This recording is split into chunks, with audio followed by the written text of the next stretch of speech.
ఆలస్యమైంది, సమీకరణాలు కుదరలేదని అంటున్నారు. ఎందుకు కుదురుతారో సమీకరణం? మనసుంటే మార్గం ఉంటుంది.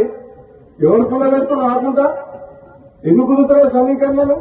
నీకు నీకు నన్ను పార్టీలో తీసుకున్నప్పుడు కదా మీ ఇద్దరు అర్థం ఉండాలి కదా, తెలుసుగా.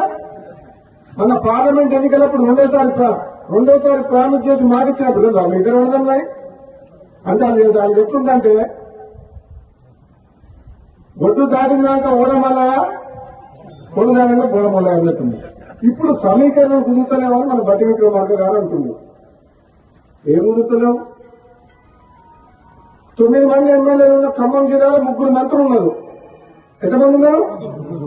11 మంది ఎమ్మెల్యేలు ఉన్నా నల్గొండకు 3 ఉన్నారు తప్ప మహబూబ్నగర్కు ముఖ్యమంత్రి ఇచ్చినాం కదా మనం. రేవంత్ రెడ్డికి ముఖ్యమంత్రి ఇచ్చినప్పుడు ఇద్దరన్న మీద తప్పేంది?